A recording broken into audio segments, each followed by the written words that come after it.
There's quite a few things that you can do in every single Dota game to improve your chances of winning. So in this video, we're going to go through some of those, and hopefully you guys can win a few more games. Do keep in mind, this is Dota casuals, so most of the content is focused on the casual or the average player, and so the tips for high level players, you probably already know most of them. But if you're still hanging around, drop some extra tips in the comments and help some other people out. I appreciate it. Let's get started. During pick phases, you should 100% be looking at the enemy team and picking your heroes accordingly, at least in the minimum where you are not just picking a hero that does terribly bad in that one game. For example, you may have a very small hero pool, like myself, that you just want to play because you enjoy those heroes. However, maybe consider looking at those heroes still and seeing what will actually fit the best in that game out of the small hero pool. Something I do in every game as well is I always keep an eye out for specific heroes like Bristleback, Spectre, Viper, Phantom Assassin, all these sort of people that can be affected by certain things like break. These heroes are a pain in the ass and you want to have something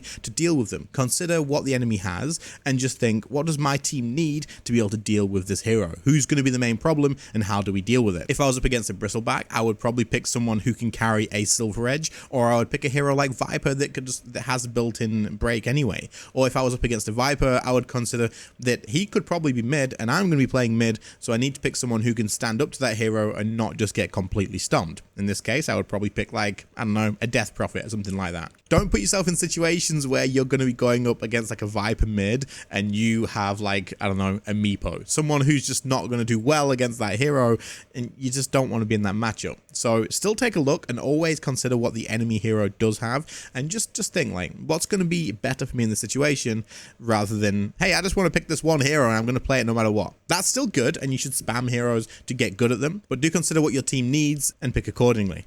There's an item in this game that I think is insanely underrated, and I use this a lot. It costs 225 gold, and I'm talking about the Infused Raindrops. Now, if you are a mid laner, a support, or even a core, honestly, if you're anyone in Dota 2 and you're up against people such as Shadowfiend, Zeus, Lina, anyone who does a burst damage in the early game at all, it is worth grabbing one of these things, because for 225 gold, it can keep you alive in a lot of situations. But not only that, this doesn't just have defensive things. It gives you the mana regen as well, which if you are going to be ganking from mid to like bottom lane or top lane, it gives you that little bit of extra regen between that. But not only that, it gives you the opportunity to go and fight somebody that maybe you wouldn't have been able to in the first place, because it blocks 120 magic damage, and at a lower level, like level 6, level 7, this 120 damage is a big deal. Take, for example, you are going to go and fight a Zeus, and he uses his ultimate in that fight. The ultimate is reduced by 120 damage, or any of his other abilities are as well, and he didn't account for that. So you traded with him, you got quite low, he uses his ult, you don't die, and he dies instead. It can be a massive game changer, and it can also save your life a ton. And also carrying one of these, I can't even stress how many times I've been saved by one of these. Like, just from Zeus thinking he can kill me with his ult, but it turns out I've got a raindrop, so that it just doesn't work. The same with like a witch doctor. The amount of times I've had Maledict on me and I've teleported back to base, bought a raindrop, and the last tick of Maledict hasn't killed me. It's definitely a lifesaver. But on heroes like Death Prophet and Wind Ranger, people I like to move around the map with, if I seem like I'm losing a little bit too much mana in that game, I usually grab one of these just for the extra bit of mana regen as well. Just a quick reminder, by the way, if you haven't already clicked the sub button, which is going to be most of you guys, please do consider subbing to the channel, as I'll be posting content a hell of a lot, and something crazy like 99% of you guys obviously still aren't subbed to the channel, so do give it a click. It will help out a ton, and I appreciate it. Let's get back to the tips.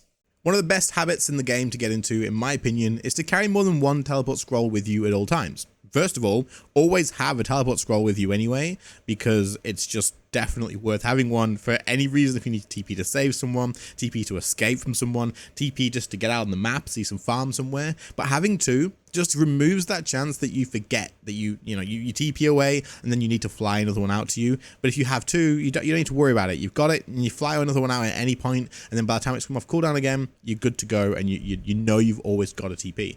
Don't be in these situations where your ally needs you to TP bottom and, oh crap man, I forgot. I TP top 2 minutes ago, forgot to fly out another TP. I can't help you. I'm afraid I can't help you. And then you got your ally freaking flaming you because, you know, mid didn't have a TP scroll. Carry two. Just always have 2 of you if you have the gold for it. It's definitely worth it. The next one is coming into the settings in the game and going down to the options menu. In the options menu, you have the settings for the minimap.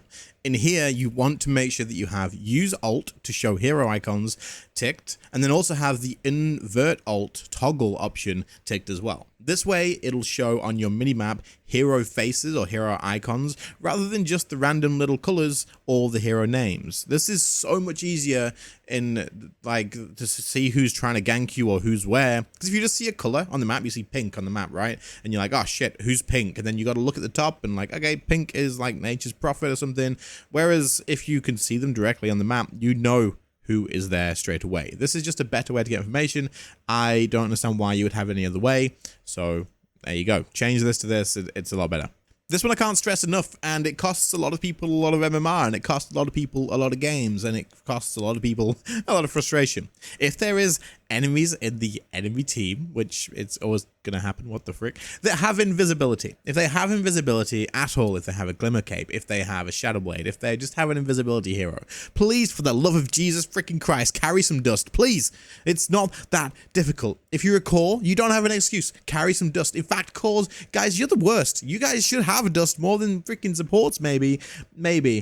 Probably, because you're the ones that are going for the kills. And if you can get a solo kill on a underleveled bounty hunter or a hero that you just need to kill anyway, you're the damage source. Carry a dust, especially in the early game. You have no excuse until you have 6 slots in your inventory taken up by actual items. You have no excuse to not have any dust on you. It's a kill. It's gold. It costs you like absolutely nothing to carry a dust with you. But the bounty that you get for killing a hero that is invisible, it's just worth it. Please carry dust. There's no more excuses at this point. If there is an invisibility hero on the team and you have any inventory space at all, and you have like 80 gold or whatever it is, buy a dust. There's no reason not to. Same goes, even if your allies are carrying dust too, you still should carry dust, because if they don't press it quick enough, then shit, man, that sucks. And if you both press it, then it's fine. It doesn't matter. It's all good. This next one is one of my favorite things to do, and every time I lane mid, which is pretty much every game to be fair, I will always buy myself a sentry ward, assuming my supports don't buy all of them. Now, sometimes you'll have the off laner support buy a ward, and you'll have the safe laner buy 2 wards, and so you may not be able to get one immediately,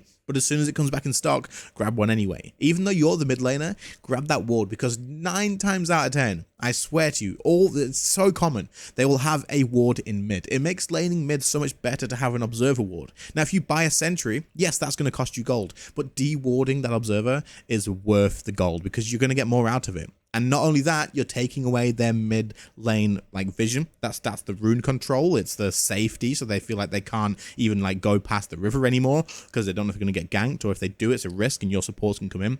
There's so much value in you taking a sentry mid and de-warding it. Now, quite often you'll have a support come mid and they'll put a sentry down for you. Just trust me, do it yourself, because that extra gold in most games is going to be worth it. Like the cost of buying a sentry to the chances of getting a observer gold bounty is absolutely worth it. Gets you closer to a bottle if you're going for one of those, gets you closer to a Midas, closer to anything else that you need in lane.